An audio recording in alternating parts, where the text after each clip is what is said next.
Hi everyone, Mark Durland here, and I want to continue the theme of course management and talk about hitting more greens in regulation. If I were to bring a tour player out onto the driving range and ask them to aim at a specific target out here, what we would see is a dispersion pattern. We would see some balls finish left of the target, some balls finish right, some would be short of the target, and some would be a little bit long. But they would create this pattern, and so when they're on the golf course playing, all they're doing is they're aiming this pattern. And what we would see most likely is we would see a tighter pattern with the lower irons, and we would see a wider dispersion with the longer irons, and as you get into the hybrids and the fairway woods.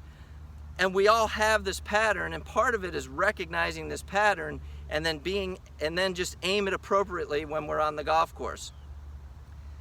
Tiger in his heyday, let's say 2000 to 2007, missed the ball 85% on the fat side of the green.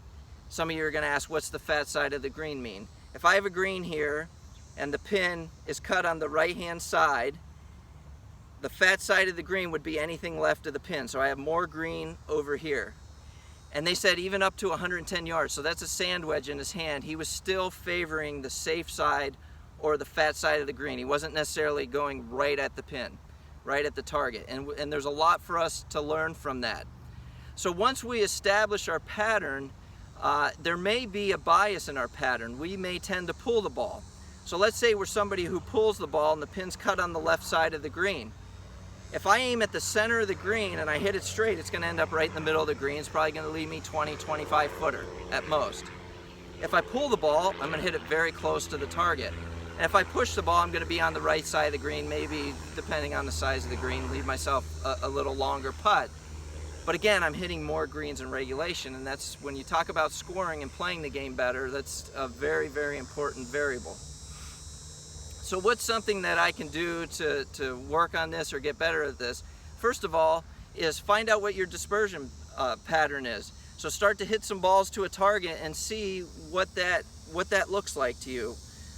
And then when you're looking at a green and aiming at it, I think what you'll find, you're better off, and again, this is a long conversation to tell you that you're better off aiming to the center of the green. But a step further than that, let's test it.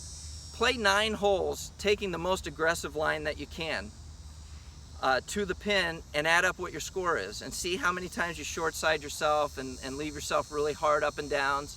A short side would be I missed the green on the side that the pin is cut, so I have very little room to work with. And then play the other 9 holes saying no matter what club I have in my hand, it could be a sand wedge, which I feel pretty good and I know I can be aggressive with. No matter what, I am aiming to the middle of the green, or I'm aiming to the safe side of the green. And again, add up your scorecard. Hands down, especially over a period of time, you're going to see better scores where you aim to the fat side of the green or the middle of the green or the safe part of the green than you are to aiming directly at the pin and missing its short side. So again, understand what your base pattern is, and then learn to aim it when you're on the golf course. Kind of think of it as a shotgun pattern, that, you know, this is the way that my golf ball is coming out, and I just need to aim it appropriately. If you have any questions, you can reach me at mark@durlandgolf.com or on Twitter @DurlandGolf. Thanks for watching.